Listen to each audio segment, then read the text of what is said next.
Welcome to the first module of the four-part series, Crossover Prevention Case Planning for Child Welfare Workers. I'm Lauren Beal, Senior Program Manager at the National Council of Juvenile and Family Court Judges, and I am joined by my colleague Wendy Schiller, Senior Program Manager at the National Council of Juvenile and Family Court Judges. Over the course of the next four modules, we will discuss strategies to reduce crossover to the juvenile justice system of youth who are involved in the child welfare system. Crossover youth are youth who are formally involved in the child welfare system and subsequently enter the juvenile justice system. Current studies indicate at least 1/3 of youth in the child welfare system will cross over to the juvenile justice system.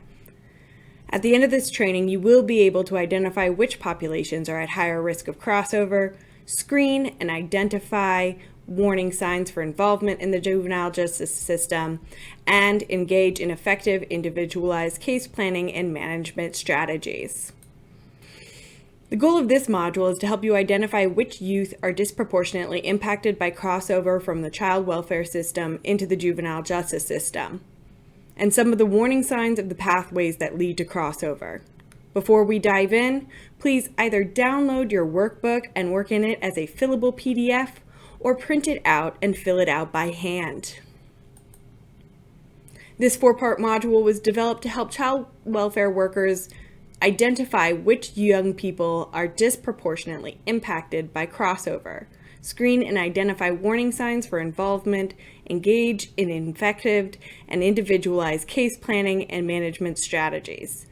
Take a moment to consider what you are hoping to gain from this course and how you see that impacting your work.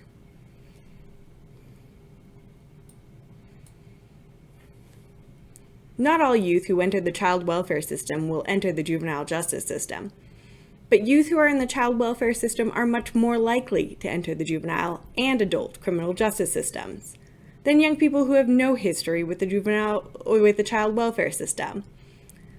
As we go through this section of the module, make notes in Activity 1.2 of your workbook about how your caseload relates to the young people we are discussing. Black and brown youth are disproportionately represented in the formal child welfare system. This disproportionality is further emphasized within the population of youth who cross over into the juvenile justice system.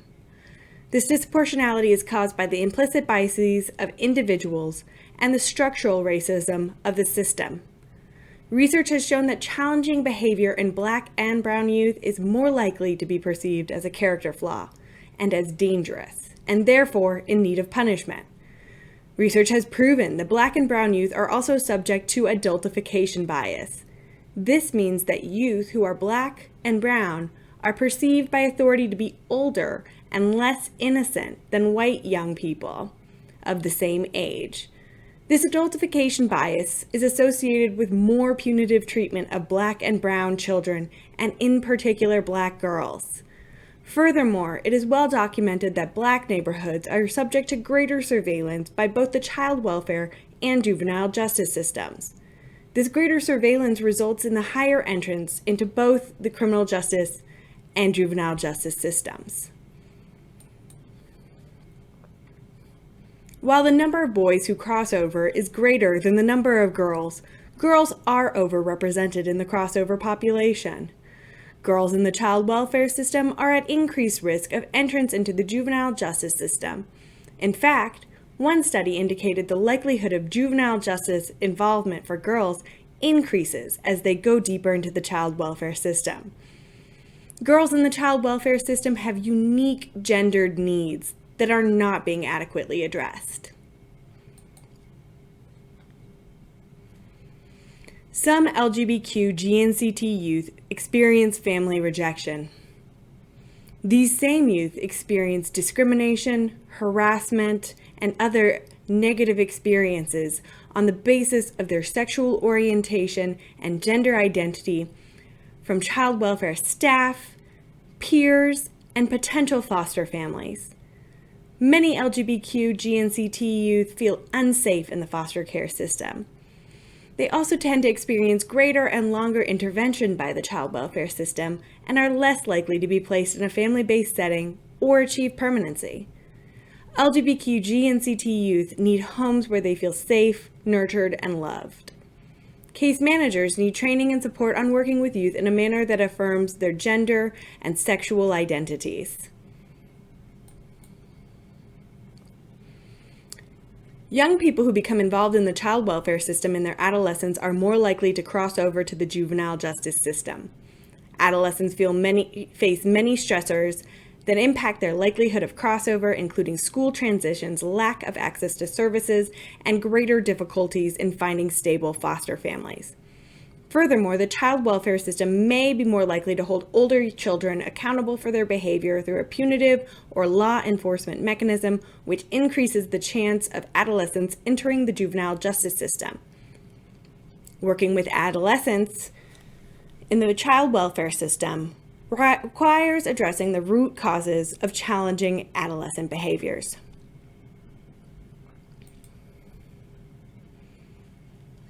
Studies have found that 2/3 to 3/4 of youth who cross over are actually arrested in their group home or foster care placement. This may in part be due to group homes using law enforcement to control and punish youth behavior. Congregate care disconnects youth from supportive relationships and does not provide youth with the consistent, caring relationships and clinical support that youth need to heal from trauma. This negatively affects youth development and behavior. Congregate care is especially problematic for girls, doubling the chance they will become involved in the juvenile justice system.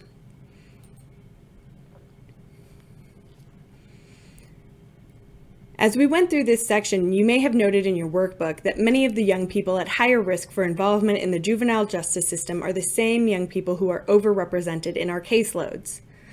Some of the societal forces that are pushing families into the child welfare system, such as racism, poverty, systemic oppression, are the same forces that are pushing some children towards the criminal justice system. Acknowledging the systemic and societal frameworks that put some youth at greater risk of poor outcomes and understanding which youth are being impacted by the incumbent socially engineered traumas is the first step to interrupting the pathways from the child welfare system to the juvenile justice system.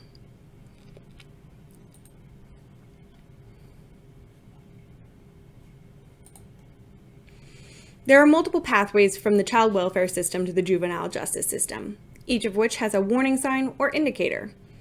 Addressing the root causes of these warning signs may interrupt the crossover of a young person. If a young person on your caseload has a history of one or more of the following warning signs, without effective support and services, they may become involved in the juvenile justice system. As we discuss the warning signs, make note in your workbook activity 1.3 on page 6 of how many young people on your caseload are exhibiting these warning signs. Youth in the juvenile justice system who cross over are more than twice as likely to have mental health needs than youth with no child welfare histories. Many youth in the child welfare system with known mental health and substance use needs receive no services at all. Among youth in the child welfare system who receive services, those services are often inadequate or do not meet the unique needs of the young person. Many young people in the child welfare system report being overprescribed medications and not receiving psychotherapy nor cognitive behavioral therapy. Addressing the mental health needs and substance use needs of young people requires partnering with youth to identify treatment needs and goals. Youth with a history of repeat maltreatment are more likely to cross over. The experience of neglect in particular can increase the chance of crossing over. Addressing crossover requires addressing the complex needs of youth who have experienced prolonged and repeat maltreatment. Instability has profound damaging effects on the brain and fundamentally and permanently alters the functioning of key neural systems, regardless of whether children experience behavioral challenges before entering foster care. Instability is linked to difficulty coping, poor home adjustment, aggressive behaviors, low self-concept, ADHD, disruptive behavior disorders, substance abuse, and decreased inhibitory control or the ability to control impulses. Placement instability has been shown to be a greater contributor to juvenile justice involvement than simply being placed out of the home. Reducing the number of placements youth experience can lead to less behavioral challenges and prevent crossover. Youth who are behind in school or do not feel supported in the classroom are more likely to be truant and drop out of school. The trauma experienced by youth in the child welfare system makes them especially vulnerable to behavioral challenges in school, which can lead to school disconnection, truancy, exclusionary discipline, and referral to law enforcement. Keeping youth engaged in school through reducing moves, providing education support, and ensuring proper placement and transfer of credits can prevent crossover of youth. Before we close out with our activity, I want to thank you for joining us to discuss some of the communities that are disproportionately impacted by crossover from child welfare into the juvenile justice system. Some of the warning signs of the pathways that lead to crossover. Reducing the number of youth who cross over from child welfare to juvenile justice requires trauma-informed responses and healing-centered resources that meet youth where they are. Please also navigate to the link in the presentation. At this link, you can find also on our website and in your workbook, the link we are collecting responses of case managers across the country describing the strengths of youth on their caseloads to populate the word cloud on our webpage. Next, we will focus on how we can identify the strengths and needs of young people before they cross over. Before you start that next module, please review the case in your workbook on page 7. In your workbook, highlight any warning signs for involvement in the juvenile justice system. Take note of any aspects of the case that are standing out to you now that you may not have highlighted prior to today.